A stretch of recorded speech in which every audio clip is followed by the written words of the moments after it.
भरत शिरोमणि, ये राधा आपसे अपने सारे किए और अनकिए अपराधों के लिए क्षमा चाहता है और आपको सादर प्रणाम करता है। यशस्वी भव कुंती पुत्र कर्ण, यशस्वी भव। ये तुम भी जानते हो पुत्र कि तुम कौन हो और मैं भी जानता हूं। यदि आप जानते थे तो फिर आपने मुझे अपने ध्वज तले युद्ध करने का सौभाग्य क्यों नहीं दिया? इसके दो कारण हैं सूर्यपुत्र। पहला तो ये कि तुमने अपनी आंखों पर उपेक्षा की पट्टी बांध रखी है। हे पुत्र, आंखों पर पट्टी बांधकर रणभूमि में किसी शूरवीर को नहीं उतरना चाहिए।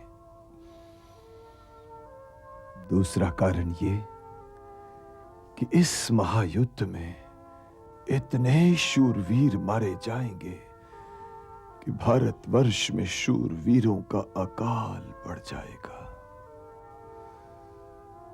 यदि तुम युद्ध में भाग लोगे तो अर्जुन और तुम में से कोई एक ही बचेगा। और मैं ये चाहता था पुत्र कि तुम दोनों ही बचे रहो,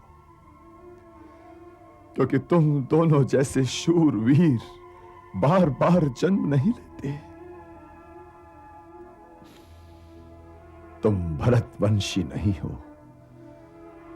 किंतु मुझे हर वीर अपने ही परिवार का एक व्यक्ति लगता है। हे पुत्र, यदि युद्ध रोक सको तो रोको, किंतु यदि ना रोक पाओ और युद्ध करना ही पड़ जाए तो पांडवों के पक्ष में युद्ध करो। यदि मैं ऐसा करूं पितामह, तो दुर्योधन के नमक के ऋण का क्या होगा? और आप तो वचन का मूल्य जानते हैं, इसलिए दुर्योधन के पक्ष में युद्ध करने के लिए मुझे आज्ञा दीजिए। दुर्योधन के पक्ष में युद्ध करने के लिए आप भी विवश थे और मैं भी विवश हूं।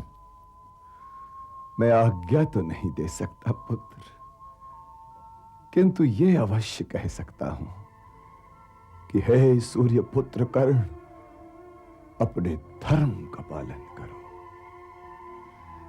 हे पुत्र, धर्म क्षेत्र में हर व्यक्ति अकेला होता है और उसे अकेले ही निर्णय लेना पड़ता है। इस धर्म क्षेत्र कुरुक्षेत्र में जितने भी योद्धा एकत्रित हैं, वे चाहे किसी भी शिविर में हो, अकेले ही हैं। और अकेलेपन का अर्थ तुमसे अधिक कौन समझ सकता है पुत्र? कौन समझ सकता है?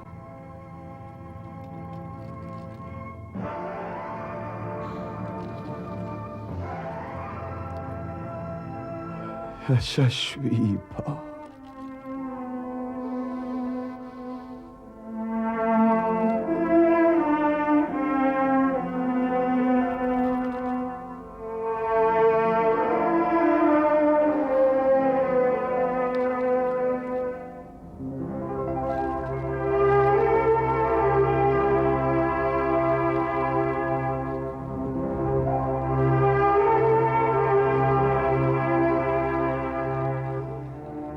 हे कुंती, कर्ण जैसे महावीर की माता होना भी बड़े गर्व की बात है।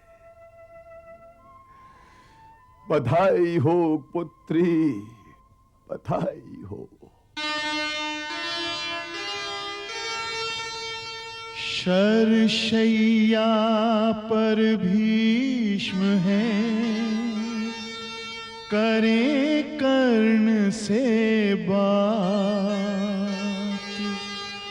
वीरों का यह धर्म है,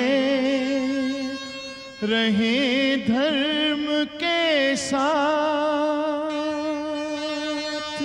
सीख हम बीते युगों से नए